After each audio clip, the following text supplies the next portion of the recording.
अस्सलामु अलैकुम वरहमतुल्लाहि वबरकातुहू। अल्हम्दुलिल्लाह अल्हम्दुलिल्लाहि रब्बिल आलमीन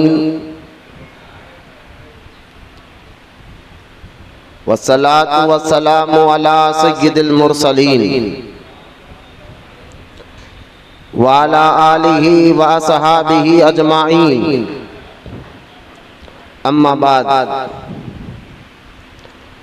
वक़ाल अल्लाहु तआला फ़िल क़ुरआनिल मजीद फ़अऊज़ु बिल्लाहि मिनश शैतानिर रजीम। बिस्मिल्लाहिर रहमानिर रहीम। कुन्तुम खैरा उम्मतिन उख़रिजत लिन्नासि तअमुरूना बिल मअरूफ व तन्हौना अनिल मुनकर व तु'मिनूना बिल्लाह। आमन्तु बिल्लाहि सदक़ल्लाहुल अलियुल अज़ीम। वक़ाल अल्लाहु तआला फ़ी शानि हबीबिहिल करीम इन्नल्लाहा व मलाइकतहु युसल्लूना अलन नबी या अय्युहल्लज़ीना आमनू सल्लु अलैहि व सल्लिमू तस्लीमा। अल्लाहुम्मा सल्लि अला सय्यिदना व मौलाना मुहम्मद मआदिन जूदि वल करम व अला आलिहि व बारिक व सल्लिम। सलातन व सलामन अलैका या रसूलल्लाह सल्लल्लाहु तआला अलैहि व आलिहि व सहबिहि व सल्लम। अम्मा बाद, मौजूद सामाईन इकराम, नौजवान साथियों, बुजुर्गों,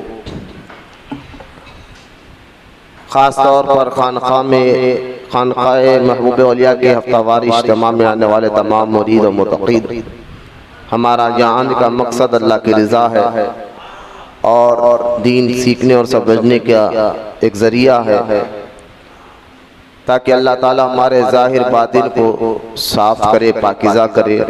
अल्लाह ताला हमें ज़ाहिरी भी सफ़ाई अता फरमाए और बातिनी भी सफ़ाई अता फरमाए। आज का ये उन्वान, आज का मेरा मौजू नेकी की दावत के फ़ज़ाइल पर होंगे। इसलिए मैंने सूरह अल इमरान की एक आयत मुबारक, बड़े मशहूर और मारूफ आयत मुबारक का तिलावत करने का शर्फ हासिल किया है। आइए बगैर किसी तमहीद के हम और आप सीधा अपने अहम मौजू पर आते हैं, जिसमें अल्लाह ताला इरशाद फरमाता है कुन्तुम खैरा उम्मतिन उख़रिजत लिन्नास। ऐ हबीब की उम्मत, तुम तमाम उम्मतों से अफजल हो।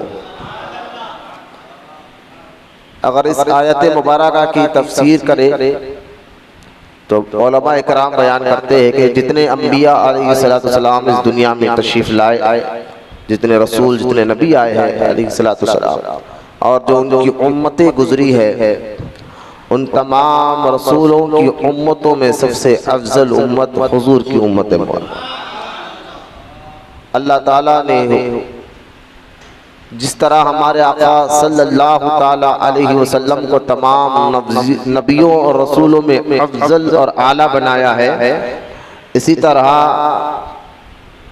अल्लाह ताला ने हुजूर सल्लल्लाहु अलैहि वसल्लम की उम्मत को तमाम उम्मतों में अफजल बनाया है। इसलिए क़यामत के रोज़ भी तमाम रसूल नबियों की उम्मतों में सबसे पहले उम्मत जो है हुजूर की उम्मत होगी, जो जन्नत में दाखिल होगी। तो खैर, हमारा क्या है, इतना बड़ा रुतबा जो अल्लाह ताला ने हमें अता फरमाया है, तो ये हुजूर की निस्बत का फैज़ है, हुजूर अलैहिस्सलाम की निस्बत का सदक़ा है, हुजूर की उम्मत में पैदा होने का ये ज़रिया और सिला मिला है। जैसा कि किसी शायर ने क्या खूब कहा, मैं कुछ भी नहीं लेकिन इतनी तो हकीकत है, ख़तरा ही सही मुझको दरिया से तो निस्बत है। तो खैर, ये आयत मुबारका में निस्बत भी आपको समझ में आएगी, लेकिन मेरा उन्वान नेकी की दावत पर है। तो अल्लाह ताला ने फरमाया कुन्तुम खैरा उम्मतिन उख़रिजत लिन्नास।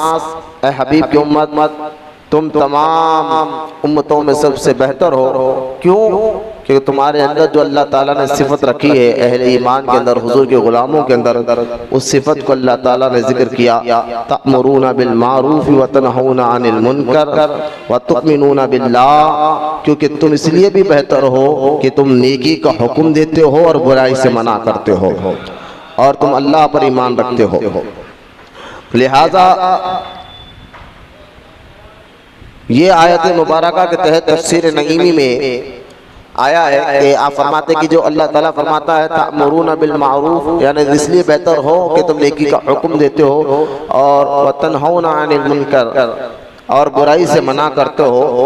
तो पहले इस आयत मुबारका के तफसीर नईमी में आप फरमाते हैं हकीमुल उम्मत मुफ्ती नईमुद्दीन रहमतुल्लाहि ताला अलैह कि सुनो, ये जो आयत मुबारका है इसका मतलब ये है कि तुम तअमुरूना बिल मारूफ, यानी नेकी क्या है वो तमाम चीज़ों को तुम हासिल भी करते हो, दूसरों को बताते भी हो। अब नेकी भलाई में क्या क्या चीज़ आते हैं तो आप फरमाते तफसीर नईमी में भलाई और नेकी में ईमान आता है, अकीदा आता है, नमाज, रोज़ा, हज, ज़कात, उसके अहकाम, माँ बाप की खिदमत, यानी हुकूकुल्लाह, हुकूकुल इबाद, और उसके साथ साथ कुफ्र क्या है, शिर्क क्या है, ये सारी चीज़ें सीखने का नाम भलाई है। और फरमाते हैं वतनहौना अनिल मुनकर, और फिर बुराई से मना करते हो कि हराम काम, नाजायज़ काम, शिर्क से खुद भी बचते हो और दूसरों को भी बचाया करो, क्योंकि तुम से अल्लाह ताला ने फरमाया कि तुम मेरे हबीब की उम्मत और सबसे बेहतरीन उम्मत हो।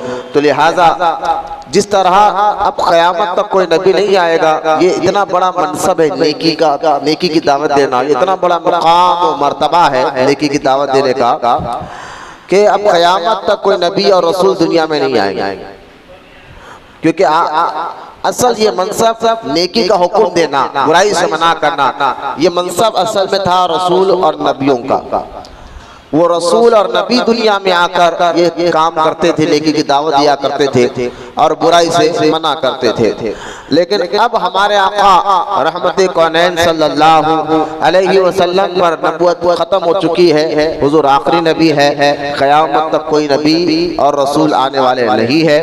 ये बात अच्छी तरह याद रखें, क्योंकि आज के इस दौर में कुछ लोग अपने आप को माज़अल्लाह नबी होने का दावा, मेहदी होने का दावा, मसीह होने का दावा कर रहे हैं, और ऐसा फितना जो है धीरे धीरे हमारे हैदराबाद में, ओल्ड सिटी में भी बहुत ज़्यादा ये फितना फैल चुका है। और लोग माज़अल्लाह माज़अल्लाह सुम्मा माज़अल्लाह, जो एक शख्स था जो उसका नाम शकील बिन हनीफ है, उसके मानने वाले कुछ लोग किशनबाग जैसे इलाके में और टप्पली जैसे इलाके में, चंद्रानगुट्टा जैसे इलाके में, जो हैदराबाद के ये जो इलाके हैं और चिर्रा जैसे इलाकों में पकड़े गए हैं, और भी हिंदुस्तान भर में इसका फितना चल रहा है। ये दीन से दूरी है, वो पता ही नहीं मुसलमान जो कलमा पढ़ता है उसको इतना तो याद जानना चाहिए जिस नबी का कलमा पढ़ते हैं वो नबी अब आखिरी है, क़यामत तक कोई नबी और रसूल आने वाले नहीं है।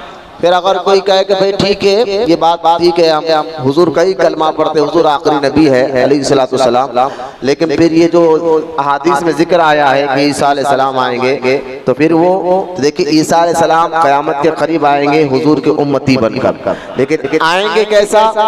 किसी के यहाँ पैदा नहीं होंगे, किसी घर में वगैरह, बल्कि दमिश्क, जिसका आज के दौर में सीरिया नाम, इंग्लिश में सीरिया, जिसको दमिश्क कहते हैं, पुराने दौर के सीरिया की जामा मस्जिद होगी।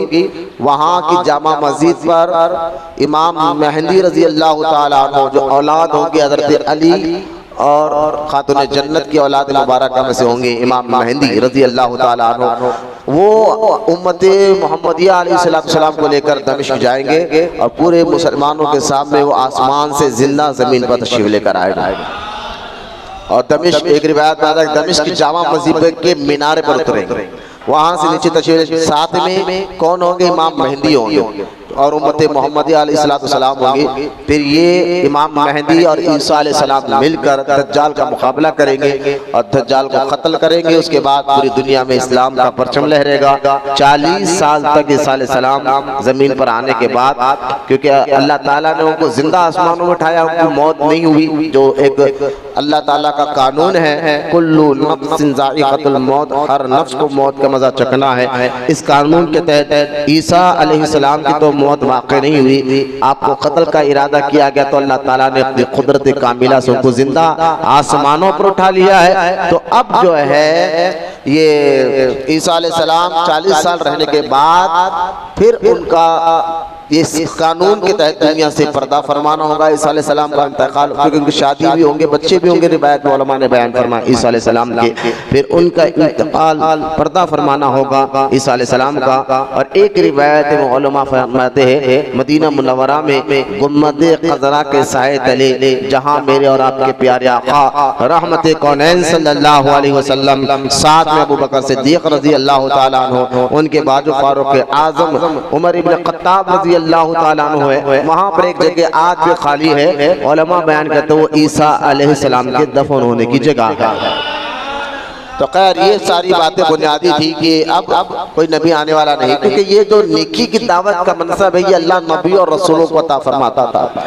अब जो है क़यामत तक कोई नबी और रसूल आने वाले नहीं, हुजूर पर नबूवत का दरवाज़ा बंद हो जाएगा। अब क़यामत तक चलेगा तो सिक्का आमिना के लाल का ही चलेगा। तो अब ये मनसब अल्लाह ताला ने हुजूर की उम्मत को अता फरमाया, हुजूर की उम्मत को अता फरमाया है। और उनकी हुजूर की उम्मत को ये मनसब दिया कि वो नेकी का हुक्म दे, बुराई से मना करे, और ये मनसब देकर उनकी तारीफ की। फरमाया कुंतुम खैरा उम्मतिन उखरिजत लिन्नास, ऐ मेरे हबीब की उम्मत तुम तमाम उम्मतों में बेहतरीन उम्मत हो। ये मनसब दिया क्योंकि तअमुरूना बिल मारूफ, कि तुम नेकी का हुक्म देते हो, और व तनहौना अनिल मुनकर, और बुराई से मना करते हो। खैर ये आयत मुबारका में तफसीर नईमी में आपको मैंने अभी बयान किया कि अल्लामा नईमुद्दीन मुरादाबादी रहमतुल्लाह अलैह फरमाते हैं तमाम नेकी के भलाई में, नेकी के हुक्म में सारी बातें आ जाती है, और बुराई से मतलब जो है सारे वो बुराइयां आ जाती है जिसका सीखना और दूसरों को बताना भी लाजिम और जरूरी होता है। तो ये नेकी का दावत देना, बुराई से मना करने वालों को अल्लाह ताला नफिल नमाज पढ़ने से ज्यादा उन नेकी की दावत देने वालों को सवाब अता फरमाता है। बल्कि नफिल एक बंदा सालों तक जंगल में बैठा हुआ है अल्लाह की इबादत करते हुए, लेकिन उससे ज्यादा अल्लाह उनको सवाब देगा जो मैदान में आकर लोगों को बुराई से मना करते हैं और जो है नेकी की दावत देते हैं। इसलिए ये मैं नहीं कह रहा कि आशिक रसूल, बहुत बड़े आशिक रसूल और आशिक मदीना मुनव्वरा और फ़िक़्ह मालिकी के इमाम हज़रत सैयदना इमाम मालिक रज़ी अल्लाह ताला अन्हु, जो बहुत बड़े आशिक रसूल गुजरे हैं, सब जानते हैं आपके बारे में, इमाम मालिक के बारे में रज़ी अल्लाह ताला अन्हु, इतने बड़े आशिक रसूल। और फिर उनको अल्लाह ताला ने ये बहुत बड़ा मुकाम अता फरमाया कि फ़िक़्ह मालिकी के ये इमाम है जिनका मज़ार मुबारक मदीना मुनव्वरा जन्नतुल बक़ी में मौजूद है। बहुत से वाक़यात आपके भी है। आप फरमाते हैं कि इमाम मालिक रज़ी अल्लाह ताला ने फरमाया, हज़रत रबी रहमतुल्लाहि ताला अलैह की रिवायत की कि किसी शख्स की, इमाम मालिक कह रहे, किसी शख्स की दीनी उलझन दूर कर देना 100 हज करने से अफजल है। आप देखिए नेकी की दावत देना, दीनी हज दीनी उलझन को दूर करना, अल्लाह ताला उसको 100 हज करने से अफजल है।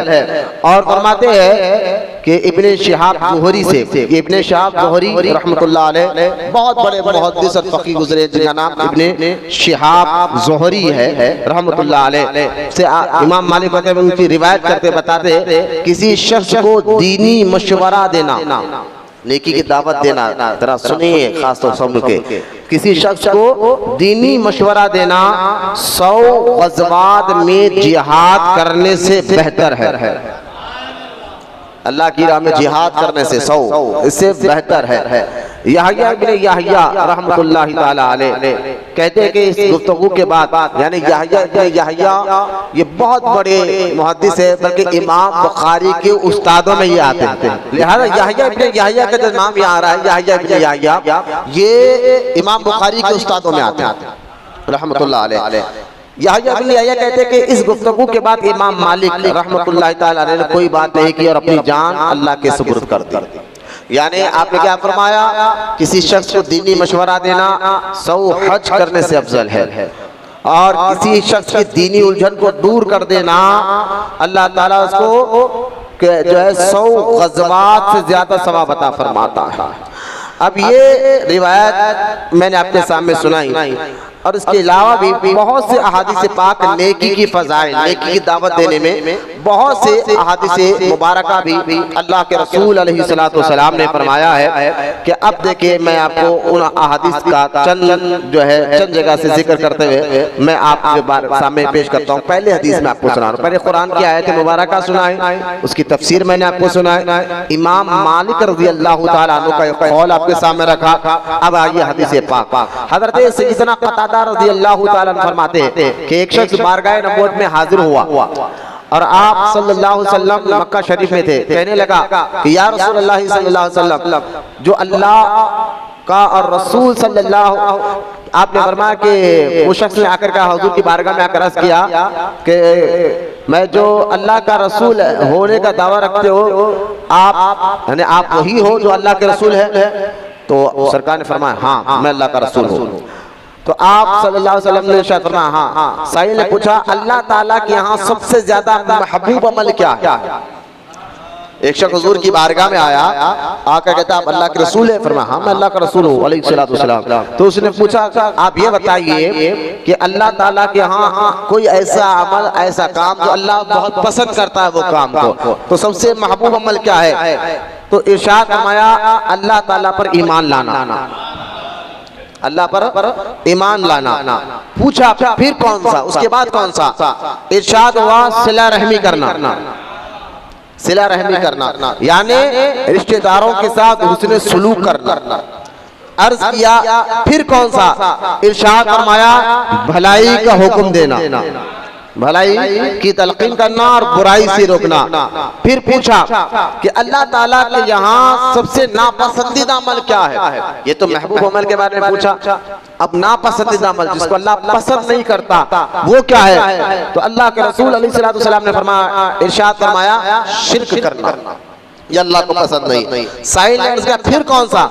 आप अलैहिस्सलातु वस्सलाम ने फरमाया कि रिश्तेदारों से बिला वजह रिश्तेदारी तोड़ लेना, कोई शरीय वजह नहीं, बिला वजह रिश्तेदारी तोड़ लेना। फिर उसने पूछा इसके बाद कौन सा अमल बुरा है? तो आप अलैहिस्सलातु वस्सलाम ने फरमाया नेकी की दावत देना, बुराई से मना कर देना, छोड़ देना, ये अल्लाह को बहुत पसंद नहीं है। अब अंदाजा करिए हदीस पाक से भी आपको पता चल रहा होगा कि नेकी की दावत देना, बुराई से मना करना ये अल्लाह और उसके रसूल को बहुत ज्यादा पसंद है। अब यहाँ एक और हदीस पाक देखे कि सरकार मदीना अलैहिस्सलातु वस्सलाम का फरमान आलिशान है, तुम में से जो शख्स बुरी बात देखे तो उसे अपने हाथ से बदल दे, और अगर इसकी इस्तिताअत ना हो तो जुबान से बदल दे, और इसकी भी ताकत ना हो तो दिल से कम उसको बुरा जाने, लेकिन ये ईमान का कमजोर तरीन दर्जा है। इस हदीस पाक को रहने दीजिए, मैं आगे इसकी इंशाअल्लाह जो उलमा ने बयान फरमाया है इसकी शरह में आपके सामने करूंगा आगे चलकर कि इसकी शरह क्या है। तो खैर एक हदीस पाक आप आपने सुन लिया कि सबसे ज्यादा अल्लाह को पसंदीदा अमल अल्लाह पर ईमान लाना है, और उसके बाद रिश्तेदारों के साथ सिला रहमी करना है, उसके बाद जो है नेकी का हुक्म देना, बुराई से मना करना है। और अल्लाह को जो सबसे ज्यादा पसंदीदा अमल यानी जो वो अमल जो अल्लाह को पसंद नहीं है वो क्या है? एक शिर्क का करना है बिलावज, दूसरा रिश्तेदारी का तोड़ना है, और तीसरा जो है नेकी की दावत देना, छोड़ देना है। अब ये यहाँ पर मैंने आपके सामने पूरे तकरीबन आपके सामने बहुत सी चीजें आपके सामने बयान किया गया है। अब आए इस हज़रत मूसा इमाम मोहम्मद गजाली रहमतुल्लाहि ताला अलैह अपनी किताब मुकाशिफुल कुलूब में हज़रत मूसा अलैहिस्सलाम ने एक बार अल्लाह ताला से अर्ज किया। मूसा अलैहिस्सलाम अल्लाह ताला से पूछते कि अल्लाह जो अपने भाई को भलाई और उसे नेकी का हुक्म करे और बुराई से रोके तो उसके लिए तेरे जजा क्या है? मूसा अलैहिस्सलाम एक बार अल्लाह ताला से पूछ रहे हैं कि अल्लाह जो अपने भाई को बुराई से रोके नेकी का हुक्म दे उसके लिए क्या इनाम है? फरमाया अल्लाह ताला ने फरमाया कि मैं उसकी हर बात पर 1 साल की इबादत का सवाब देता हूँ। हजरत मूसा अलैहिस्सलाम ने अल्लाह ताला से पूछा कि अल्लाह जो नेकी का हुक्म देता है उसके लिए तेरे लिए तू उनको क्या इनाम देता है? तो अल्लाह ताला ने फरमाया कि मैं उसकी हर बात पर 1 साल की इबादत का सवाब लिखता हूँ और उसको जहन्नुम की सजा देने में मुझे हया आती है। तो नेकी का हुक्म देता है मैं उसको हर बात पर सवाब तो 1 साल हर बात पर 1 साल की इबादत का सवाब देता हूँ और उसको जहन्नुम की सजा देने में मुझे हया आती है। नेकी की दावत देने वालों को अल्लाह ताला क़यामत के रोज अजीम व शान इनाम अता फरमाएगा। यहाँ तक के इमाम मोहम्मद गजाली रहमतुल्लाहि ताला अलैह फरमाते हैं कि एक हदीस पाक अपनी किताब मुकाशिफ अल क़ुलूब में हजरत सैयदना अबू ज़र गफ़ारी रज़ी अल्लाह ताला फरमाते हैं हजरत सैयदना अबू बकर सिद्दीक़ रज़ी अल्लाह ताला ने अर्ज किया कि या रसूलुल्लाह सल्लल्लाहु अलैहि वसल्लम क्या मुशरिकीन से जंग के बगैर भी जिहाद है? अल्लाह के दुश्मन मुशरिकीन और काफिरों से जंग किए बगैर भी जिहाद है? आप अलैहिस्सलाम ने फरमाया हाँ ऐ अबू बकर अल्लाह ताला के ऐसे मुजाहिदीन भी जमीन पर है जो उन शुहदा से अफजल है जो जिंदा है और उन्हें रोजी मिलती है। शहीद जिंदा है ना उनको खबर में रोजी है, उनसे अफजल वो मुजाहिदीन है ये जमीन पर चल रहे हैं। अल्लाह ताला उनके साथ आसमान के फरिश्तों के सामने फख्र करता और उनके लिए जन्नत सजाई जाती है। हजरत अबू बकर सिद्दीक़ रज़ी अल्लाह ताला अन्हु ने अर्ज किया कि या रसूलल्लाह सल्लल्लाहु अलैहि वसल्लम वो कौन है? आप अलैहिस्सलातु वस्सलाम ने फरमाया नेकी का हुक्म करने वाले और बुराई से रोकने वाले। शहीद से अफजल अल्लाह की राह में जो शहीद है वो अल्लाह रिज़्क़ अता फरमाता है, कुरान हदीस में मौजूद है। लेकिन हुजूर फरमाते हैं बगैर मुशरिकीन से लड़े कुछ ऐसे मुजाहिदीन भी जमीन पे चलते फिरते जिनको अल्लाह रिज़्क़ देता है जो शहीदों से अफजल है वो लोग जो नेकी का हुक्म देते हैं और बुराई से मना करते हैं, अल्लाह ताला के खातिर मोहब्बत करते हैं और अल्लाह ताला के खातिर दुश्मनी रखते हैं।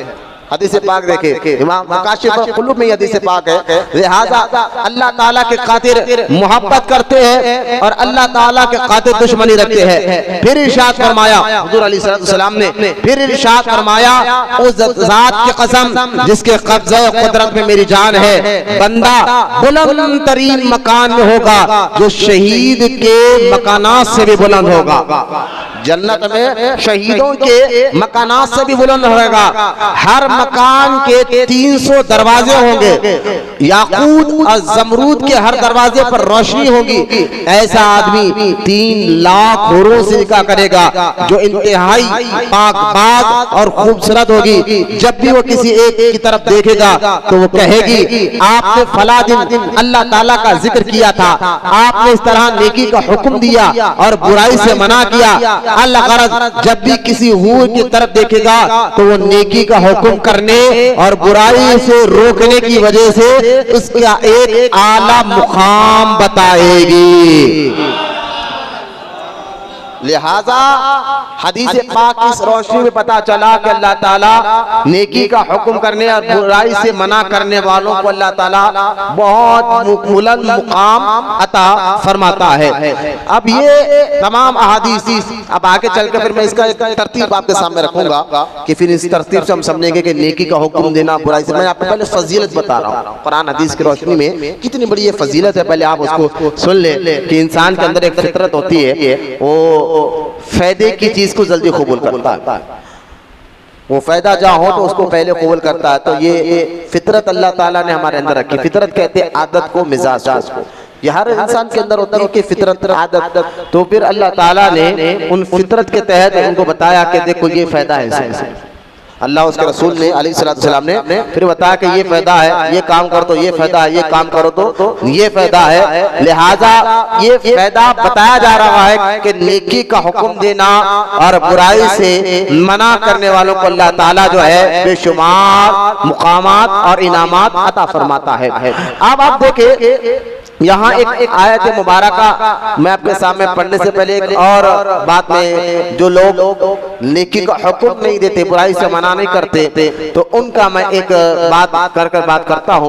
हजरत सैयदना मलिक बिन दीनार रहमतुल्लाहि तआला अलैह फरमाते हैं, मनक़ूल के बनी इसराइल में एक आलिम साहब लोगों को घर पर जमा करके बयान सुनाया कर, बनी इसराइल उम्मत में एक आलिम साहब थे, लोगों को जमा कर तकरीर करते थे। उस आलिम साहब का एक नौजवान लड़का था। एक दिन उसने एक गैर महरम औरत को की तरफ देखकर इशारा किया, तो उस आलिम साहब ने कहा कि ऐ मेरे बेटे, तो ये क्या कर रहा है, थोड़ा सा सब्र कर। देख लिया और कहा कि बेटे सब्र कर, बस इतना कहा। देखा कि खुद का एक बेटा गैर महरम औरत की तरफ इशारे कर रहा है, तो उन्होंने सख्ती नहीं की, सिर्फ इतना कहा कि सब्र कर। इतना कहना था। रिवायत में आता है, ये कहते हैं आलिम साहब अपने तख्त से नीचे गिरे, फौरन मुंह के बल गिरे और उनका इंतकाल हो गया।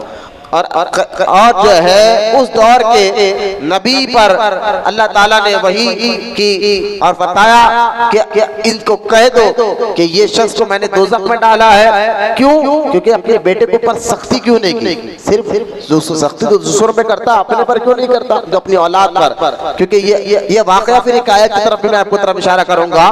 फिर अल्लाह ताला ने फरमाया कि वही फिर फरमाया कि आलिम को खबर दो कि मैं उसकी नस्ल से कभी सिद्दीक को पैदा नहीं करूंगा।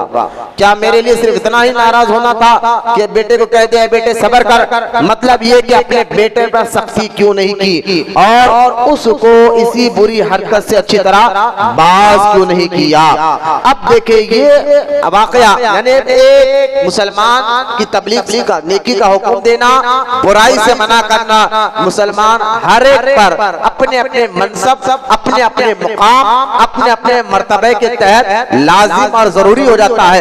बाप हो तो उसका एक मुकाम होता है, दादा हो तो उसका एक मुकाम होता है, माँ बाप हो तो उसका एक मुकाम होता है कि अपनी औलाद को कैसे तरतीब करे। लेकिन तबलीग के सबसे पहला काम घर से शुरू होता है, घर से पहला काम शुरू होता है। इसलिए आप देखें अल्लाह के रसूल अलैहिस्सलाम ने जब अपने नबी होने का ऐलान किया और तो अल्लाह ताला ने हुक्म दिया, ऐ हबीब अपने घर वालों को बुलाओ, पहले अपने घर वालों को, खानदान वालों को बुलाओ। तो अल्लाह के रसूल अलैहिस्सलाम ने सबसे पहले ऐलान नबूवत जब कहा कि मैं नबी हूँ, तो अपने खानदान, अपने कबीले, अपने घर वालों को बुलाकर ऐलान किया था। तो तबलीग सबसे पहले घर से होती है, ठीक है। अब इसका ये आयत मुबारका ये आप देखें जो 28वें पारे में है, अल्लाह ताला इरशाद फरमाता है, या अय्युहल्लज़ीना आमनू खू अनफुसकुम व अनफुसिकुम नारन वक़ूदुहा अन्नास वल हिजारा।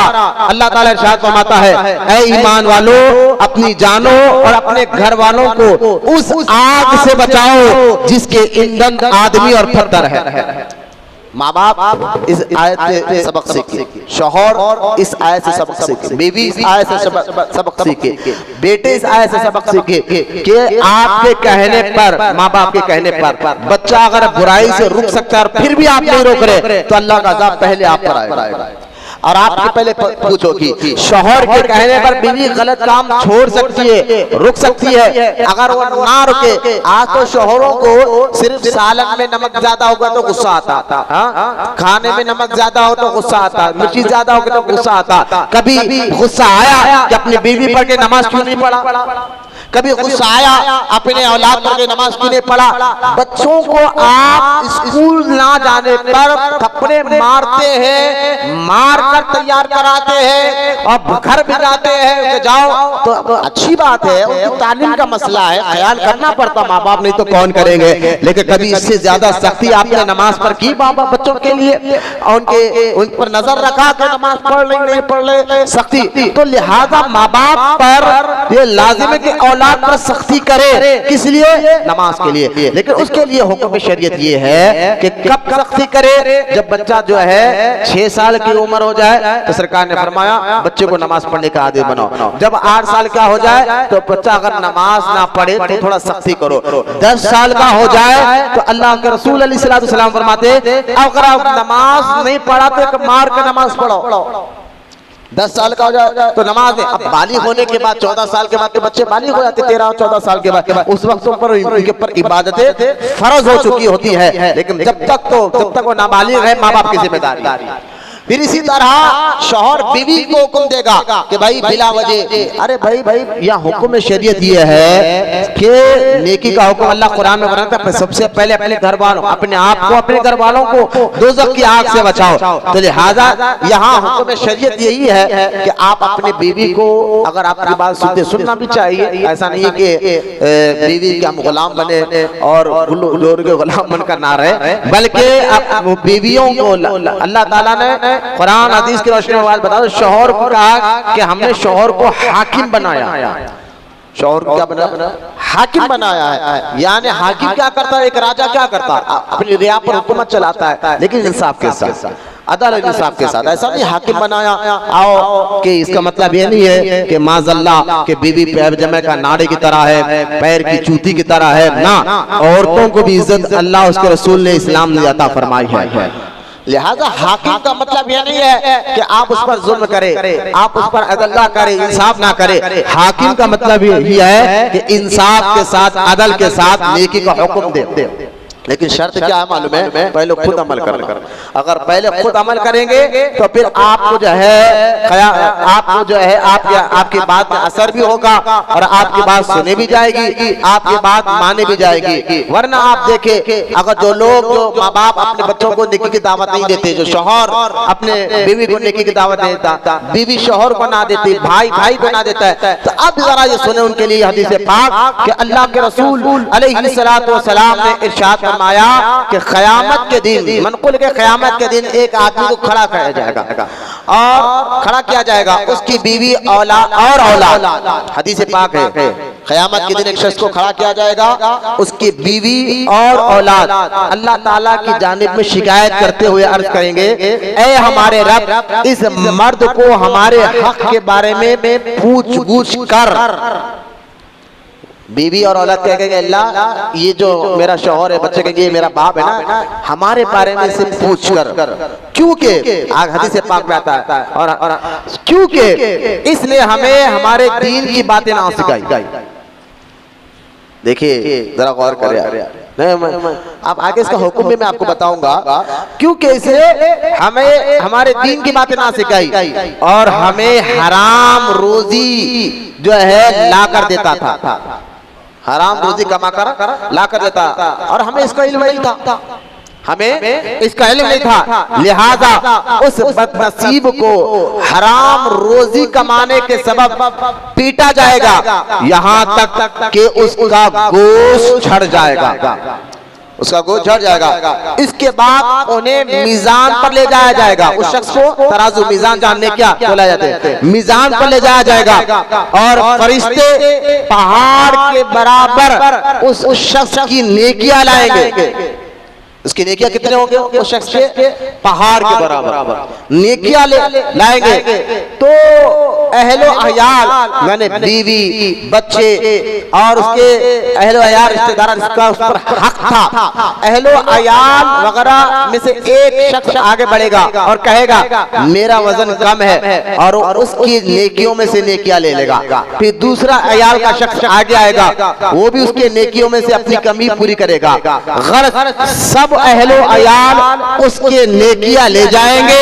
फिर वो अपने घर वालों की तरफ रुख कर कहेगा आह मेरी गर्दन पर अब और गुनाह रह गए हैं, वो गुनाह रह गए हैं जो तुम्हारे लिए मैंने उठाया था। शौहर कहेगा अब मेरी गर्दन पर वो गुनाह रह गए हैं जो मैंने तुम्हारे लिए उठाया था। और फरिश्ते कहेंगे ये बदनसीब आदमी है जिसके घर वाले इसके तमाम नेकियां ले गए और ये उनकी वजह से दोज़ख में चला गया।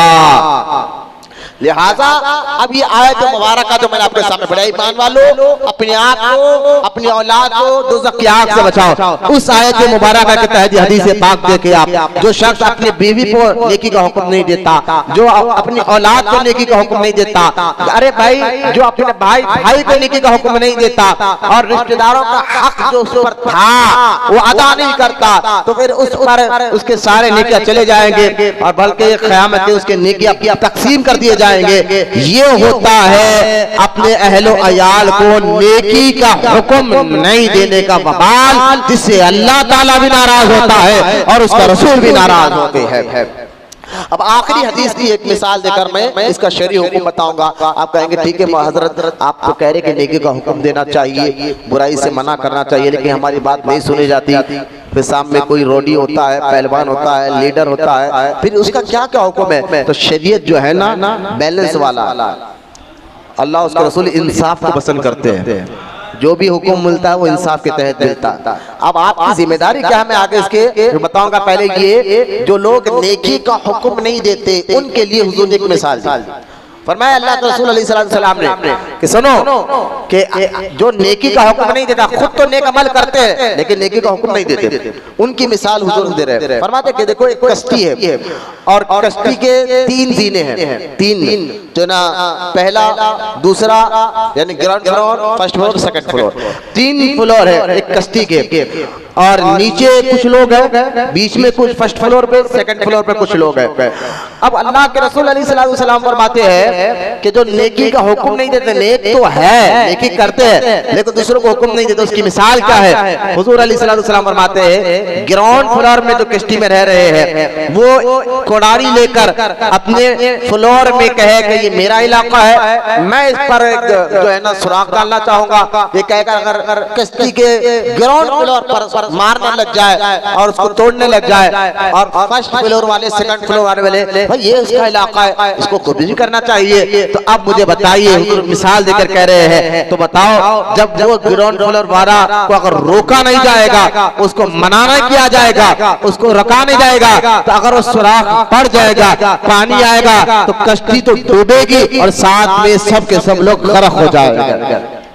तो ये मिसाल खुद मेरे और आपके प्यारे आका सल्लल्लाहु ताला अलैहि वसल्लम ने अता फरमाए। अब यहाँ तक मैंने आपको कुरान की आयत मुबारका और कुरान की उस आयत मुबारक की तफसीर और फिर जो है इमाम मालिक का कौल और 2-3 अहादीस जो नेकी के फजाइल पर है, जिसमें आप बताया गया है मूसा अलैहिस्सलाम से वो रिवायत जिसमें अल्लाह ताला ने फरमाया जो नेकी की दावत देता है हर बात पर साल भर का अल्लाह सवाब अता फरमाता है। लिहाजा ये सारी बातें फिर जो मना नहीं करता, जो औलाद का मामला है, माँ बाप का मामला है, ये सारे मैंने रिवायत फजाइल भी बताए और ना देने वाले पर जो अल्लाह का अजाब होगा वो भी बताया। अब यहाँ चैप्टर मैं बंद कर आगे बढ़ता हूँ, इसका हुक्म कैसा होगा शरीयत में, इस पर हम जाते हैं कि अब नेकी का हुक्म देगा कौन, उसकी हर एक शख्स की अपने अपना मनसब और अपनी अपनी जिम्मेदारी कैसी होती है, ताकि हम जो है ये सब लोग इंशाअल्लाह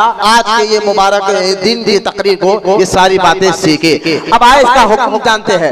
पहले आप ये देख ले नेकी का हुक्म करने वाले कौन कौन और कैसे कैसे लोग होते हैं। तो अब यहाँ पर उलमा ने बयान फरमाया जो हदीस पाक के तहत कि एक बादशाह इस्लाम होता है, एक बादशाह इस्लाम होता है जो अगर इस्लामी मुल्क हो और बादशाह इस्लाम हो, मुसलमान बादशाह हो और उसके साथ उसके मुल्क में अगर कोई बुराई हो रही है, कोई गलत काम कुरान हदीस के खिलाफ हो रहा है, तो बादशाह पर फर्ज है अपनी ताकत और अपने जोर से उस बुराई को खत्म कर जो हदीस पाक में आया ना।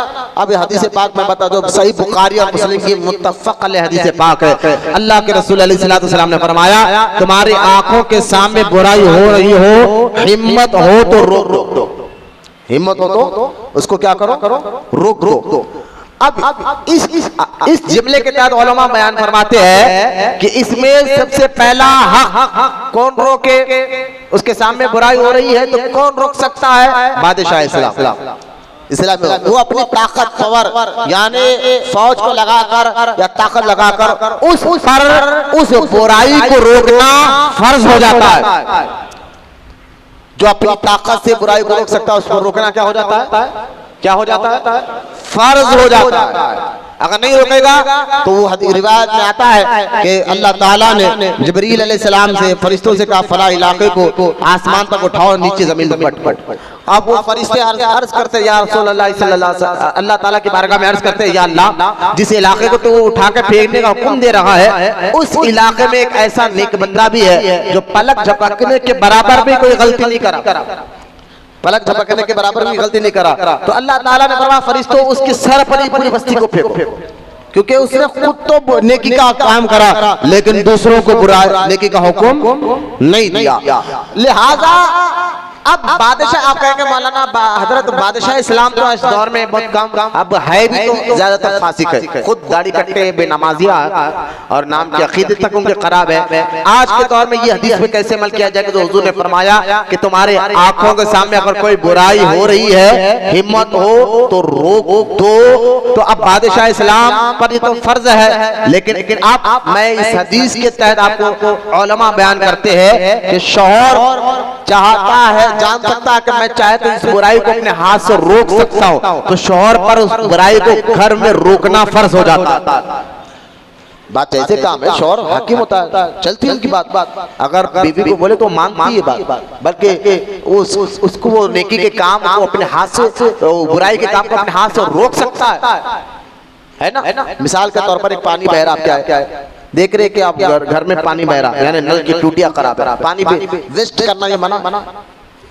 लिहाजा आप अपने इस बुराई को रोक सकते हैं। कैसा? आप फौरन टूटी बदलेंगे और बिला वेस्ट पानी पीने को सख्ती से मना करें।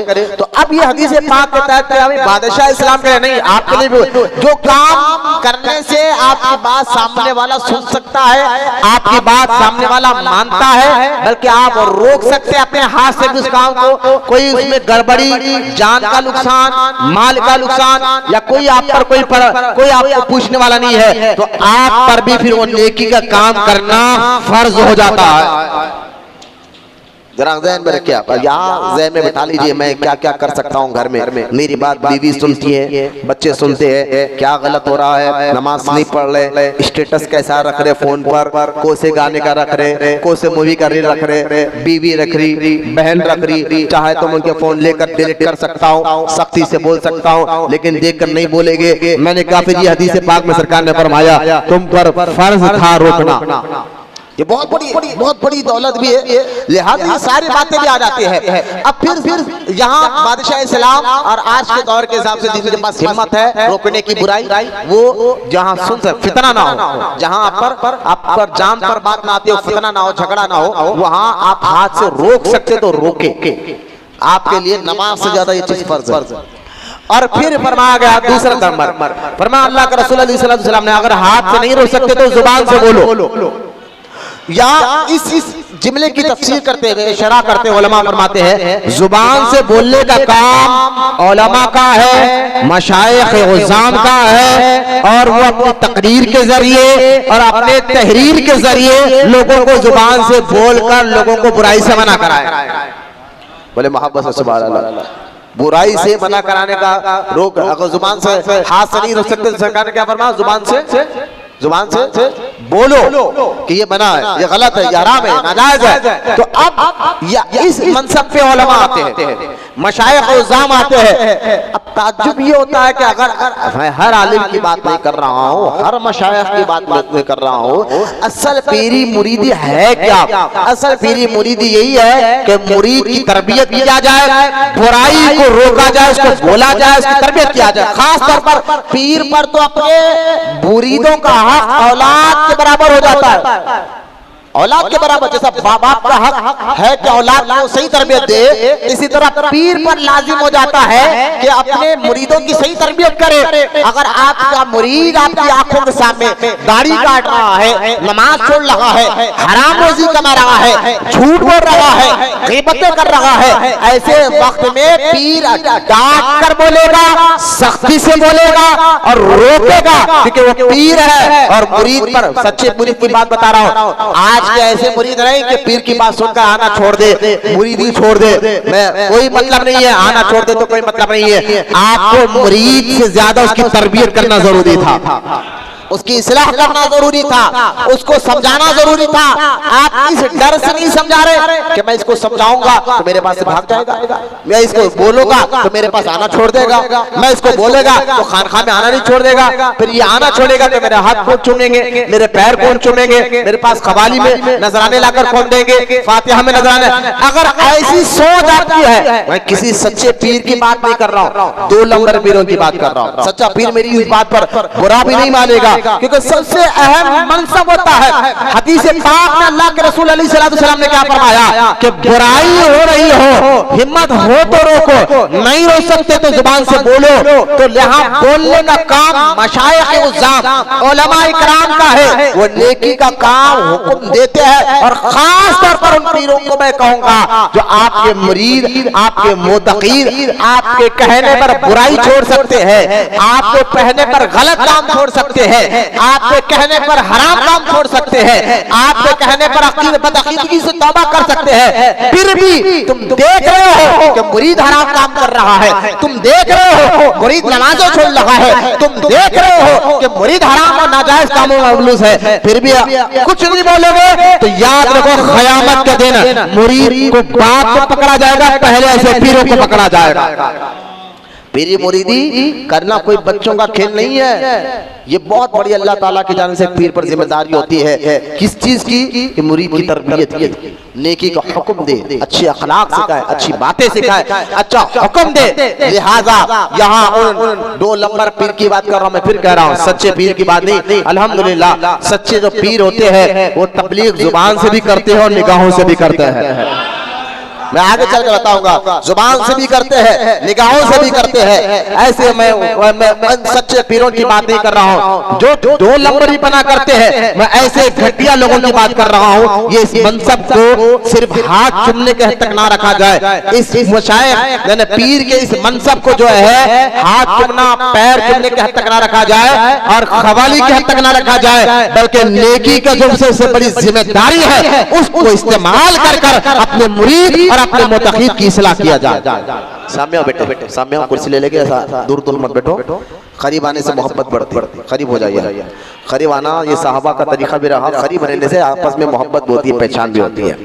लिहाजा अब गौर करने की बात यह है कि दूसरा नंबर जो हुजूर अलैहिस्सलाम ने फरमाया कि बुराई हो रही हो तो हिम्मत हो तो रोको, ना तो जुबान से बोलो।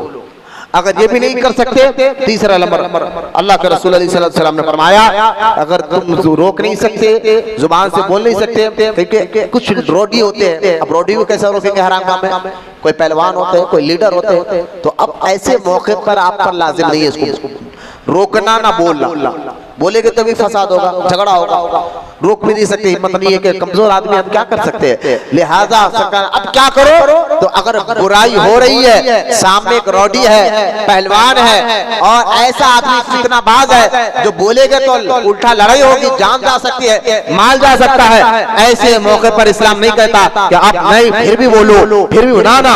हुजूर ने फरमाया ऐसे मौके पर तुम उसको चीज को दिल में बुरा जानते हो जगह से हट जाओ, वो जगह से हट जाओ, जहां पर बुराई हो रही है वो जगह छोड़ दो। लेकिन ये ईमान का कम तरीन दर्जा है, ईमान का कम तरीन दर्जा है, लेकिन जगह छोड़ दो। आज जगह भी हम नहीं छोड़ ले, लेकिन जगह छोड़ने की 2 बात है। अगर कहीं पर बुराई हो रही है और सामने कोई पहलवान है, रोडी है, सूदखोर है, अब कोई ऐसा सेठ है जहां पर बच्चे काम करते बोल नहीं सकते, अब नहीं करेंगे तो फिर मेहनत क्या करे, तो ऐसे मौके पर सरकार ने फरमाया दिल में बुरा जानो और जगह छोड़ दो। लेकिन अगर जगह नहीं छोड़ सकते, बात बच्चे के काम के रहते हैं, उनको वहाँ ठहरना पड़ता है काम के लिए। अब आप कह रहे हो सर जगह छोड़ दो, जगह तो हम छोड़ नहीं सकते, वहाँ ठहरना पड़ता, हमारा काम है, हमारी ड्यूटी है, हम तो जगह नहीं छोड़ सकते। तो सरकार ने फरमाया अगर जगह नहीं छोड़ते तो कम से कम उस चीज को दिल में बुरा जान, दिल में। आज इसको भी हम लाजिम नहीं करते, बस वो कोई गलत काम कर रहा, दोस्तों को आप देख लीजिए, खासतौर दोस्तों में ये बहुत बड़ा ये रिवाज चल गया आज के दौर में। जो दोस्त होते हैं, दोस्त अलग होता है, एक मुलाकात भी अलग होता है, सलाम दुआ खैर खैरियत की मुलाकात है। दोस्त उसको नहीं कहते जिसको आप सिर्फ सलाम दुआ करते हैं, दोस्त उसको कहते जिसके साथ आप बैठते हैं, जिसकी बातों को आप पसंद करते हैं, जिसका साथ आप देते हैं, लिहाजा उसको दोस्त कहा जाता है। आज दोस्तों में आज ऐसी बुराई है कि दोस्त अगर हराम काम कर रहा है तो दूसरा दोस्त का साथ देने के लिए तैयार है। कि शराब में देखे, जिना में देखे, जुए के अड्डे में देखे, सूद के पैसों में देखे, यहाँ तक के माज़अल्लाह बच्चियों को भगाने में भी दोस्त मदद कर रहे हैं। माँ बाप इस आस में होते कि बच्चा कमा कर पैसे लाएगा, लेकिन ये बाहर दोस्तों में उड़ा कर, माँ बाप इस आस में है कि बच्चा कमा कर लाएगा। लिहाजा ये जो मामला हो गए ना कि बुराई का साथ देना, ये भी बहुत बड़ा गुनाह है। अल्लाह ताला ने कुरान में फरमाया, ऐ ईमान वालों एक दूसरे की मदद करो, लेकिन किस काम में? अच्छे और नेकी के काम में। अल्लाह ने कुरान में क़यामत तक के मुसलमानों के लिए कहा, ऐ ईमान वालों एक दूसरे की मदद करो, लेकिन किस काम में? किस काम में मदद करो? कि वो झूठ बोल रहा है आप उसका साथ दे रहे, वो गाली दे रहा है आप उसका साथ दे रहे, वो देख रहे कि आप उसके सामने वाले की जमीन हड़प पर खा गया आप उसका साथ दे रहे, वो देख रहे कि चोरी कर फिर आप उसका साथ दे रहे ना। सरकार अल्लाह ताला कुरान में रहा था, ऐ ईमान वालों नेकी के काम में दूसरे की मदद करो, बुराई के काम में नहीं। ये खास तौर दोस्तों को अच्छा ध्यान में रखना चाहिए, जिसके साथ उठते बैठते खौर करे और एक दूसरे की मदद अच्छे काम में, नेकी के काम में मदद करना है। फिर आगे अल्लाह फरमाता है, ऐ ईमान वालों नेकी के काम में दूसरे की मदद करो, बुराई के काम में मत करो। ये कुरान वाज़ेह तौर पर अल्लाह का कलाम, ये कुरान पाक की आयत मुबारक हमें बयान कर रही है कि सुनो कि नेकी के काम में एक दूसरे की मदद करना है। अब बहुत से लोग जो है ना बुराई को बुरा भी नहीं जान रहे, बुराई को बुरा भी नहीं जान रहे, इसकी वजह से भी पकड़ है। गुनाह कम से कम ठीक है, गुनाह की जगह से हट नहीं सकते, मजबूरी है आपकी, वहाँ ठहरना पड़ता है आपको, तो कम से कम दिल में बुरा जानो। अगर मजबूरी नहीं है तो फौरन हटने का हुक्म है वहां से। जहाँ गलत काम हो रहा है, बुराई का काम हो रहा है, कोई मजबूरी नहीं है, उसको आप रोक भी नहीं सकते, कोई पहलवान है, रौडी है, तो उस जगह से फौरन आपको क्या करना है? हट जाने का है। अगर नहीं मजबूरी है, वहाँ काम आप करते हैं, ड्यूटी आप करते हैं, नौकरी आप करते हैं, आपको मजबूरी है तो दिल में बुरा जानकर खड़े रहे, लेकिन पहला अफजल क्या है? वहां से हट जाने का हुक्म है। इसलिए देखते हैं हम उलमा फरमाते हैं, ऐसी जगह जाओ भी मत जहां पर अल्लाह की लानत उतरती है, यानी अल्लाह और उसके रसूल की नाफरमानी होती है, उस जगह जाओ भी मत। आप कहेंगे मैं तो सिर्फ गया था, हालांकि ऐसे लोगों के लिए मैं कह रहा हूँ जो ऐसी जगह जाते तो गए, लेकिन फौरन देखा कि मैं शराब पी रही है, जुआ खेला जा रहा है, जिना करा जा रहा है, कुछ गलत काम हो रहा है, लेकिन हट सकते, फिर भी हटे नहीं, ठहर के देख रहे, मैं तो नहीं करो ये कर रहा, मैं तो नहीं कर रहा हूँ, ये नहीं ये कर रहा, और कोई मुसलमान आपको देख ले उस जगह पर, तो उलमा फरमाते हैं ऐसी जगह भी मत जाओ जहाँ देख कर लोग तुम्हें बदगुमानी करें। शराब तो आप लिए नहीं माज़अल्लाह, लेकिन भी शराब की दुकान के ठहरे रहे तो लोग तो यही समझे कि शराब की खरीदा है, तो बदगुमानी करने, ये बदगुमानी करने का मौका आप खुद दे रहे हैं। ऐसी गलत जगह जाकर ठहरने का हुक्म नहीं है। अब ये तमाम बातें ये आवाम के लिए कि बुराई उलमा के लिए अलग मुकाम है, और लेकिन आज के दौर में कुछ ऐसे काम है जो हर मुसलमान आसानी से उस बुराई को मिटा सकता है, तो फर्ज है आप वो कौन लोग हैं जो मुसलमानों में जो आसानी से उसको मिटा सकते हैं? मैंने कहा वो शौहर है, बीवी की गलतियों को रोक सकता है, मिटा सकता है, घर की गलतियों को, जो अगर आप घर में अपना हुक्म चलाते हैं, आपकी बात मानी जाती है, आप पर फर्ज है कि आपके बच्चों पर, आपके बीवी पर आप खुद नजर रखें, नमाज खुद भी पढ़े, नेकी का हुक्म देते रहे। नहीं देंगे तो पकड़ आपकी पहले होगी, बाद में क्यों होगी, पूछा आपसे पहले जाएगा, बाद में उनका होगा, क्योंकि आप हाकिम हैं, आप घर के बड़े हैं, आपने क्यों नहीं बोला? तो आप जो है ना बुराई को आप अपने हाथ से रोक सकते हैं। खास तौर पर फोनों पर जो आप देखे स्टेटस लगा रहे हैं, तो आप उस पर खास तौर पर नजर रखें, इंस्टाग्राम पर नजर रखें, फेसबुक पर नजर रखें कि बच्चे फेसबुक पर क्या रील बना रहे हैं, इंस्टाग्राम पर क्या रील बना रहे हैं, स्नैप पर क्या रील बना रहे हैं, कैसे फोटोज आ रहे हैं, और किससे फ्रेंडशिप कर रहे हैं, किससे दोस्ती कर रहे हैं, ये सारी बातों पर आपकी तवज्जो नहीं हुई। सिर्फ आप समझ रहे कि बच्चों को नमाज पढ़ने का हुक्म देना ये बहुत बड़ा आपने काम कर दिया ना, नमाज के साथ साथ उनको हर बुराई से बचाना अगर आप कर सकते थे, ना कर रहे, फिर आप जो है ना बहुत बड़े गुनाहगार ठहरेंगे। आज ये जरूरी है कि आप अपने बच्चों पर, अपनी बीवी पर और खुद भी जो है इन बुराई से बचे, दूसरों को बचाने की कोशिश करें। अब आगे बढ़ते देखिए, बिल्कुल वक्त करीब आ, इंशाल्लाह जिक्र भी होगा। अब उलमा तकरीर करने के जरिए और मशाइखीन तकरीर और निगाह के जरिए तबलीग करते हैं। असल बुजुर्गों का काम ही था तबलीग करना। असल बुजुर्गों का काम क्या होता है? जितने औलिया इकराम आए, जितने बुजुर्गों को, बुजुर्गान दीन का काम ये नहीं कि हवा में उड़कर बताए, वो बताते हैं, अल्लाह उनको इसी ताकत देता है, लेकिन यही काम के लिए नहीं आते। वो दिल की बात बता सकते हैं, उनको अल्लाह पाक को ताकत और कुव्वत अता फरमाता है, लेकिन इसी काम के लिए नहीं आया।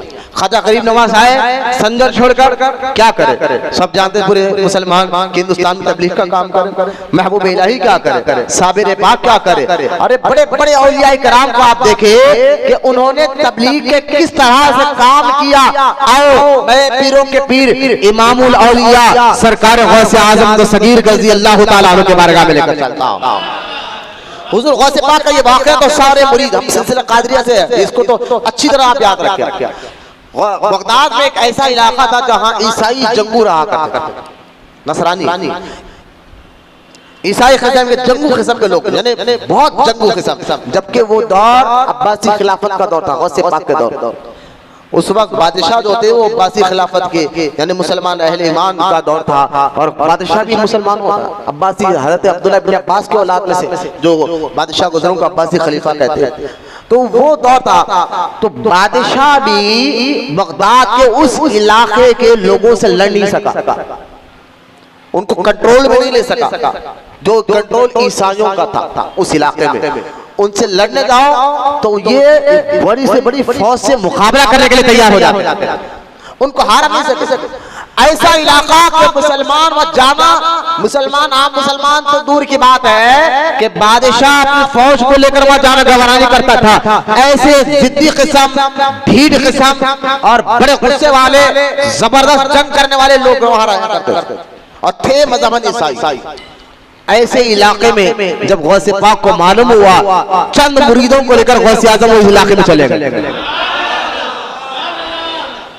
बोलो ये जरा देखे बुजुर्गों के तबलीग का काम क्या होता है। गौसे आजम वाले मैं तस्वीर लेकर बैठो अल्लाह अल्लाह करते नहीं बोले, खाना में बैठता हूँ, मेरा काम खाली यही है, किसी को बुरा मत बोलो, किसी को गलत मत बोलो। भाई आज के सूफी नहीं होते, मैं 2 नंबर सूफी की बात कर रहा हूँ। सच्चे सूफी की पहचानो, वो तबलीग का काम जुबान से भी करते हैं और निगाहों से भी करते हैं।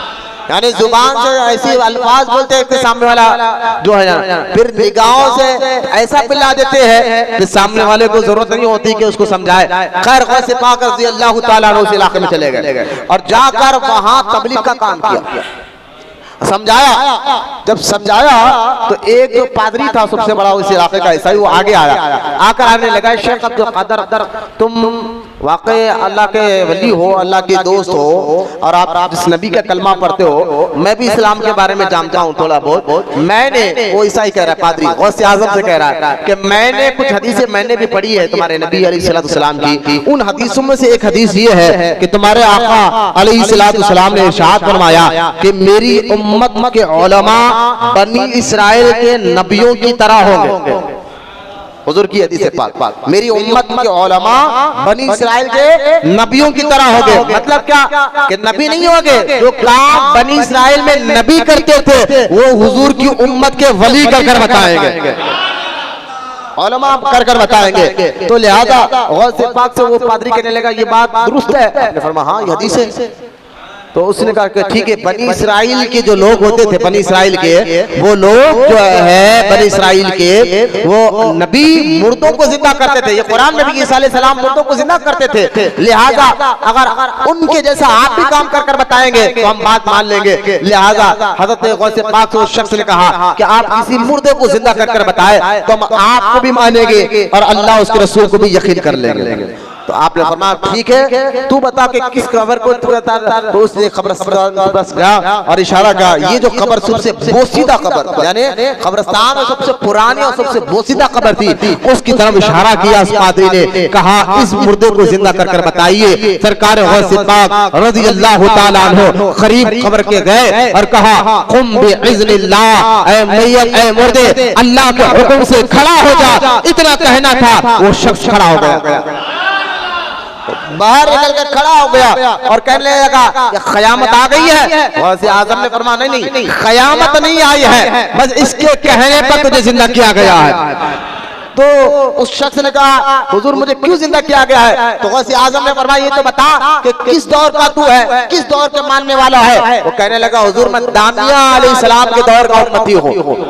अल्लाह के नबियों में एक नबी गुजरे दानिया अलैहिस्सलाम, उस दौर का उम्मती हूँ, का कलमा पढ़ने वाला हूँ। तो तू बता क्या हमारा दीन सच्चा नहीं? गौसे आज़म ने फरमाया उस मुर्दे से, तू बता क्या हमारा दीन सच्चा नहीं है? तेरे नबी तो 3-4 हजार साल पहले दुनिया से गए हैं, उस दौर का तू उम्मती है। अब तू बता कि हमारा दीन सच्चा नहीं है, हमारे आका सच्चे नहीं है? तो उस शख्स ने कहा, खबर से बाहर आने वाले, ए पादरियों, ईसाइयों, बात मान लो, मैंने भी अपने दौर में अपने नबी से सुना था कि आमिना कनाल आने वाला है, क़यामत के करीब आएगा, आका रसूल अलैहिस्सलाम आएगा, उसके बाद कोई नबी आने वाला नहीं, इनका दीन सच्चा, इनका नबी सच्चे, इनका कुरान सच्चा। ये कहा और ये कहकर उसने कहा हुजूर मुझे इजाजत दीजिए। गौसे आज़म ने इजाजत दी, वो वापस कब्र में चला गया। और उस वक्त जो बादशाह जिसको फतह नहीं कर सक रहा था, वो पूरा का पूरा खित्ता गौसे आज़म के हाथ में कलमा पढ़कर मुसलमान हो जाता है। ये है औलिया का काम। अच्छा उसी खित्ते में उसी जो वो कलमा पढ़े ना, फिर गौसे पाक के मुरीदीन सब के सब हो गए कलमा पढ़ने के बाद। और उसी खित्ते में जो कलमा पढ़े ना, फिर ऐसे ऐसे मुजाहिदीन को अल्लाह ने पैदा किया उस नस्ल में से, उनकी उसी नस्ल में से एक बादशाह सुल्तान सलाहुद्दीन अय्यूबी है। सुल्तान सलाहुद्दीन अय्यूबी के वालिद उसी वक्त ईमान लाए थे गौसे पाक के हाथ पर। जब देखिए आप ईमान लाए थे, फिर उनके घर अब बेटा भी सुल्तान सलाहुद्दीन अय्यूबी जैसा पैदा हुआ। ये है सरकार। तो बुजुर्गान दीन अपना काम निगाहों से भी कर देते हैं, तकरीर से भी कर देते हैं, करामत से भी कर देते हैं, लेकिन करामत दिखाने का अहम मकसद अपनी वाहवा नहीं होती है, हाथ चुमाना पैर चुमाना नहीं होता है। करामत दिखाकर भी वो अल्लाह के बंदों को अल्लाह के करीब कर देते हैं। मुझे एक बात याद आ गई कि तबलीग करते हुए आप सरकार हुसैनी बाबा को ले लिया, यमन छोड़कर आया। आज से 300-350 साल पहले यमन से कैसे आए होंगे, क्या बर्दाश्त किया होगा, सफर कैसा था होगा, जंगल कैसे गुजरा रहे होंगे। लोग कश्तियों से सफर में आते थे, फिर वहां से पैदल ज्यादा होता था, घोड़ों पर होता था, जैसा भी हो कि सरकार हुसैनी बाबा अलैहि रहमत रिजवान अपना यमन छोड़े, माँ बाप छोड़कर तन्हा या कुछ और लोगों के साथ जो है यमन से किस तरह आए होंगे 350 साल पहले की बात। फिर किस तरह यहाँ इसी मूसा नदी के किनारे जो लोग पुराना मुल्क इसके इलाके को जानते हो, अच्छी तरह जानते हैं कि आज से 40 साल पहले ये रोड इतनी डेवलप नहीं थी कि लोग मगरिब के बाद जाने के लिए डरते थे। लेकिन 350 साल पहले इसी मूसा नदी के किनारे आकर बैठकर तबलीग कर लोगों को दीन की दावत देना, तबलीग कराना और फिर अल्लाह ताला के करीब करना, ये काम मेरे सरकार हुसैनी बाबा ने कैसे किया होगा। और जैसे भी किया है, आज उसकी पहचान क्या है कि आज आपका मजार भी सलामत है, आपका गुंबद भी चमक रहा है। यानी अल्लाह ताला अपने महबूबों को ऐसे सलामत रखता है दुनिया से जाने के बाद भी। दुनिया में तो इज्जत दी होंगी, लेकिन शहादत के बाद भी 350 साल हो गया है। मजार मुबारक सरकार हुसैनी बाबा अलैहि रहमतुर रिजवान की जो चमक धमक रही है, सोचिए इन 350 साल पहले क्या क्या यहाँ से तुगयानियां नहीं आई है। आज से 100-150 साल पहले 1908 28 सितंबर को जो है उस्मान अली बादशाह के दौर में जो तुगयानी आई थी, जो हैदराबाद की तारीख पढ़ते हैं, उस तारीख पढ़ने वाले अच्छी तरह जानते हैं। उस तुगयानी में जो 28 सितंबर को 1908 में आई थी, उस तुगयानी में बड़े से बड़े बिल्डिंगे सफे हस्ती से मिट गए, गिर गए। जो आज भी आप देखें, आज भी ये तारीख जो है मस्जिद मियां मुश्क के दरवाजे पर उस तारीख के साथ वो तख्ती लगी हुई है कि पानी की तबाही ऐसी हुई मूसा नदी के तुगयानी आने से कि कई लोगों की जाने गए, माली नुकसान हुआ। खैर सिटी कॉलेज का इलाका अमजद हैदराबादी, बहुत बड़े शायर गुजरे हैं अमजद हैदराबादी, मैंने उनकी तारीख पढ़ी है। अमजद हैदराबादी की बहुत बड़े शायर गुजरे हैं, वो खुद अपनी एक किताब में अपनी जिंदगी के वाक़े में लिखते हैं। जब तुगयानी आई थी, मेरा मकान सिटी कॉलेज की तरफ, अभी जहां मौजूदा सिटी कॉलेज है, उसी इलाके में एक ऊंचे पहाड़ के करीब मेरा मकान था, लेकिन पानी की तबाही ऐसी हुई, मैंने अपने आंखों से अपने घर को भी टूटते हुए देखा, अपनी माँ अपनी बीवी को बहते हुए देखा है, बस मैं अकेला बड़ी मुश्किल से जान बचाया, ना मेरी माँ की लाश मिली, ना मेरी बहन की लाश मिली, ना मेरी बीवी की लाश मिली, घर टूटा। बेगम बाजार के इलाके में बड़े कई घर से मिल गए उस तुगयानी में, लेकिन कुर्बान जाए जो अल्लाह की राह में अल्लाह की रजा के लिए जो काम करता है, अल्लाह को राजी करने के लिए जो काम करता है, तबलीग का जो काम करता है, नेकी की दावत का जो काम करता है, सरकार हुसैनी बाबा अलैहि रहमत रिजवान का ये मजार मुबारक के जरिए अल्लाह ताला बता रहा है, तूफान लाख आते रहेंगे, तूफान हजार आते रहेंगे, लेकिन जिससे अल्लाह मोहब्बत करता है, अल्लाह उनके जिक्र को क़यामत तक उनके मजार को बाकी रखता है।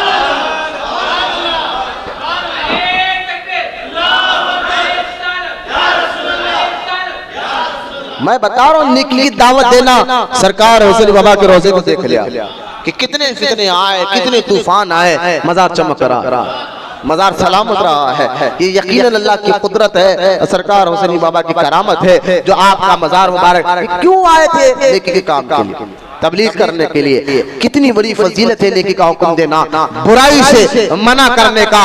लिहाजा आप देखे, मुझे एक बात याद आई, सरकार सैयदना शम्स हुसैन खुतबे रचूर रहमतुल्लाह अलैह, खुतबे रचूर जो कर्नाटका में आता है, खुतबे रचूर, रचूर में बस्ती में इंटर होते ही आपका मजार मुबारक नजर आएगा। इस हैदराबाद मक्कन में गुलबर्गा के बाद सबसे बड़ा औरस आपका होता है 14 सफर, यानी इतनी पब्लिक भी होती होते, चाहने वाले भी होते होते। वो खुतबे रचूर जो बेटे सैयद चंदा हुसैनी के, जो गोगी शरीफ आराम कर रहे कर्नाटका में, सैयद चंदा हुसैनी, सैयद चंदा हुसैनी रहमतुल्लाह ताला अलैह, जो उनके पीर मुर्शिद हजरत सैयदना शेख साद रहमतुल्लाह अलैह और उनके जो पीर मुर्शिद है हजरत सैयदना जंजानी रहमतुल्लाह अलैह, उनके जो पीर मुर्शिद है मखदूम अशरफ शमनानी रहमतुल्लाह ताला अलैह। लिहाजा मखदूम अशरफ शमनानी के मुरीद के ये मुरीद है जो गोगी शरीफ, जो अभी मौजूदा गोगी शरीफ कर्नाटका में आराम कर रहे हैं, हजरत सैयदना चंदा हुसैनी रहमतुल्लाह ताला अलैह। आज भी आपकी इतनी बड़ी करामत है चंदा हुसैनी रहमतुल्लाह ताला अलैह की, कैंसर का मरीज आज भी वहां ठीक हो जाता है। गोगी शरीफ में जाकर वहां पानी लाकर दुआ करने से कई लोगों के कैंसर खत्म हो गया। आप कभी जाए यहाँ से, अगर हैदराबाद से चिमेला विखारा रोड से जाएंगे तो 180 किलोमीटर पड़ेगा, ज्यादा दूर में नहीं, गोगी शरीफ कर्नाटका में आता है। तो सैयद चंदा हुसैनी रहमतुल्लाह ताला अलैह, उनके दो बेटे बड़े मशहूर हुए, एक नूर आलम हुसैनी रहमतुल्लाह अलैह, दूसरे शम्स आलम हुसैनी रहमतुल्लाह अलैह। ये दो बेटे आपके बड़े मशहूर थे। तो लिहाजा शम्स आलम हुसैनी जो खुतबे रसूल बने, शम्स आलम हुसैनी रहमतुल्लाह ताला अलैह का बड़ा ये मशहूर वाकया है। 18 साल की उम्र मुबारक में शम्स आलम, खुतबे रसूल की बात कर रहा हूँ, आपकी उम्र 18 साल थी। आपके वालिद मोहतरम चंदा हुसैनी रहमतुल्लाह ताला अलैह ने फरमाया कि बेटा मुझे वुजू के लिए पानी लेकर आओ। आप क्योंकि उस वक्त पानी दूर जाकर बॉडी से सहन कर लाना पड़ता था, पानी जो है लेकर आए। जब लेकर आ रहे थे अचानक कौवे ने हक दिया और वो उसका जो पीद होता है पानी में आकर गिरा। हजरत शम्स आलम हुसैनी खुतबे रसूल रहमतुल्लाह ताला अलैह ने बड़े गुस्से और जलाल, उम्र 18 साल की है, बड़े जलाल भरी नजर से उस कौवे की तरफ देखा। बड़ी मेहनत से पानी लाया था वालिद मोहतरम के लिए वुजू का, उसमें भी तूने गंदगी कर दी। जलाल भरी नजर से देखा कि कौवा जो है फौरन नीचे गिरकर मर गया। जब नीचे गिरकर मर गया तो हजरत चंदा हुसैनी सरकार ने अपने बेटे 18 साल की उम्र में जलाल दिखा रहे हो, तो बुलाया, कहा बेटा हम ना गुस्सा ने मोहब्बत को आम करते हैं, सोफी तबलीग करते मोहब्बत से करते, हम मोहब्बत को आम करने वाले लोग हैं। बाबा फरीद गंज शकर रहमतुल्लाह ताला अलैह किसी ने कैंची ला कर दी, कहा ये कैंची है, फरमा हमें काटने की चीज नहीं है, सुई ला कर दो, हम जोड़ने वाले हैं। बाबा फरीद का ये बड़ा मशहूर मकुला है कि आप फरमाते मैं काटने वाला नहीं जोड़ने वाला हूँ, मुझे कैंची नहीं सुई ला कर दिया करो। ये खैर हजरत चंदा हुसैनी रहमतुल्लाह ताला अलैह ने फरमाया बेटा मोहब्बत वाले लोग हैं, प्यार से लोगों को समझाते हैं, तो हम तो जानवरों पर भी रहम करते हैं। लिहाजा शम्स आलम हुसैनी वालिद साहब की बात को सुनकर, क्योंकि औलिया पर जो है अल्लाह ताला के जो जलाल सिफती नाम होता है उसकी तजल्ली पड़ती है, इसलिए उनकी मिजाज कभी जलाली हो जाती है। अल्लाह का एक नाम है क़हार, ये बहुत जलाली नाम है, सत्तार ये जलाली नाम है। तो लिहाजा ये नाम की तजल्ली जिस पर पड़ती है वो वली जलाली हो जाता है। लिहाजा वो बड़े जलाली तो शम्स आलम हुसैनी ने वालिद साहब के कहने पर मुस्कुराया और कब्र पर हाथ पड़ा तो वो जिंदा होकर फिर उड़कर चला गया।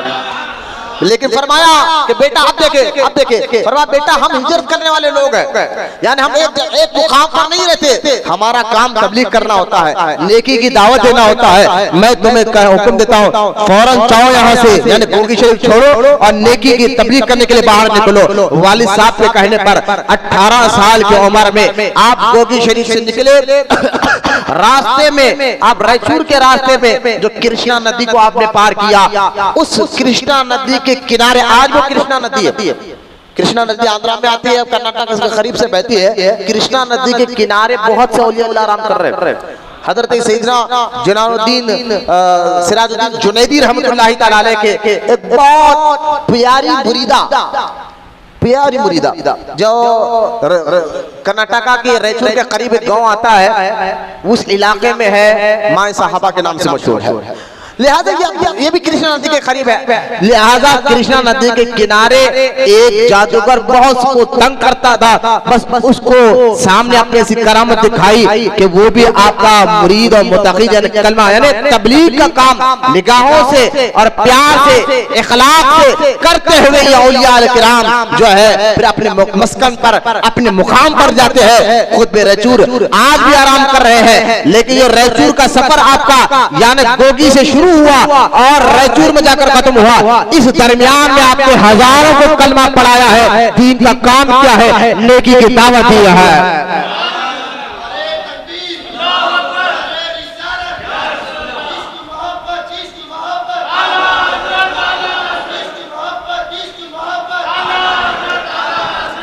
लिहाजा हर कोई अपने अपने मनसब के तहत नेकी का काम करे। आम आदमी हो तो आपके इख्तियार में जरा आप अपना नेकी का काम करें। आपके इख्तियार में क्या है, मुरीदों को खास सारे मुरीद सुनिए, आपके इख्तियार में क्या है। हमारा हफ्तेवारी प्रोग्राम का चार्ट बना जाता है, माशाल्लाह अल्लाह अब्दुल रहीम को सलामत पाबंदी के साथ बनाता है। हमारे जुम्मे का चार्ट बनता है, खुतबे का टॉपिक का, और हमारा जो है हफ्तेवारी इज्तिमा का होता है, फिर जो है महीने की फातिहा का होता है। पूरे मुरीदों के स्टेटस पे अपने मतलब की जैसा जरूर रहेंगे, अपने काम के रहे तो उसका स्टेटस रहेगा। इल्ला माशाल्लाह हर मुरीद के बातें कर रहा हूँ, तकरीबन मुरीदों को इस पर कोई तवज्जो है ही नहीं कि भाई मैं स्टेटस लगाऊंगा अपनी खानखा का ताकि कोई भी मेरा दोस्त मेरा चाहने वाला मुझको पूछे भाई चलना इज्तिमा में मैं भी चलता हूँ। इस तरीके से तो इतना तो नेकी का इख्तियार में है ना, नेकी का काम कर सकते। फेसबुक पर वायरल करे, इंटरनेट का दौर है, टेक्नोलॉजी का दौर है, तो इस्तेमाल करो उसको अच्छी काम के लिए, सवाब मिलेगा। जब उस टेक्नोलॉजी और जो है आप आज के इस दौर में टेक्नोलॉजी को रील बनाने में माज़अल्लाह और गंदे हर मुरीद तो नहीं करता, लेकिन बताने का मकसद ये अपने फोटो को वायरल करते हो, फेसबुक पे डालते, इंटरनेट पे डालते। खुदा के वास्ते आज से नियत करे कि हमारी जो खानखा का जो है अहले सुन्नत का काम हो रहा है, मैं सिर्फ खानखा की भी बात नहीं कर रहा हूँ, चलो इसमें कोई ऐसा ना आ जाए कि आप अपनी खानखा की बात करें। जहां भी अहले सुन्नत का काम हो रहा है उसका इश्तिहार आए, अपने स्टेटस पे, अपने फेसबुक पर, इंस्टाग्राम पे अपलोड करे, ज्यादा से ज्यादा उस दिन तक एक करके नहीं छोड़ दे। अब मालूम हुआ कि आने वाले इतवार तक है, 2 दिन पहले इश्तिहार बन रहा है, 2 दिन तक लगातार इश्तिहार, क्या पता एक भी आपके कहने पर वहां चले जाए। जहां भी दुनिया भर में अहले सुन्नत का काम होता हो तो आप वहां जा नहीं सकते तो नेकी की दावत तो दे सकते घर बैठे। इतनी सहूलत तो हो गई है, इतना मामला तो हो गया है, इतना तो काम कर सकते हैं। ये फोन टेक्नोलॉजी के जरिए इतने तो नेकी आप कमा सकते हैं अच्छी नीयत के साथ। अगर स्टेटस भी रखे तो अल्लाह उसके ऊपर अजर जरूर अता फरमाता है। बस स्टेटस रखे, फेसबुक पर वायरल करे, रील बना जो है ना दूसरे अपने ऐप पर वायरल करे, खानखा का ही काम नहीं, हर अहले सुन्नत व जमात का काम। ये नेकी की दावत आप कर सकते हैं, अपने इख्तियार में है तो अपने घर वाले को समझाया, खुद भी अमल करें, घर में भी समझाइए नेकी का काम क्या होता है। देखिए जब हम नेकी, मैं इंशाल्लाह अगर अल्लाह मुझे जिंदगी रखा तो आने वाले इतवार मैं उन मुरीदों का जरूर जवाब दूंगा जिसके जहन में चलता कि हम नमाज पढ़े, इबादत कर, फिर भी परेशानी क्यों नहीं हट रही। तो इस पर मेरा एक मैंने बहुत बड़ा मौजू तैयार कर रखा है अल्हम्दुलिल्लाह। अल्लाह के फजल से कुरान की आयत हदीस से जो है ना, मैंने जब उसका मुताला किया तो मेरा दिल इतना बाग बाग हो गया कि यार वाकई जो भी है ना कुरान हदीस में बताया जाता है क़यामत तक मुसलमान हर चीज का जवाब है। अरे क्यों हमारी मुश्किल नहीं उठ रही, हम नमाज पढ़ रहे, रोजा रख रहे, फिर भी परेशान हो रहे, फिर भी परेशान हो रहे। तो इंशाअल्लाह अल्लाह जिंदगी रखा तो आने वाले इतवार को मैं इस पर भी जवाब दूंगा। नेकी का काम दीजिए, नेक अमल करें, अल्लाह की बारगाह में दुआ करता हूं अल्लाह कहने सुनने से ज्यादा हमको अमल की तौफीक अता फरमाए, खुद भी बुराई से बचने और दूसरों को बचाने की तौफीक दे, खुद भी नेकी पे अमल करने और दूसरों को नेकी की दावत देने वाला बनाए। वमा अलैना इल्लल बलाग वल्हम्दुलिल्लाहि रब्बिल आलमीन।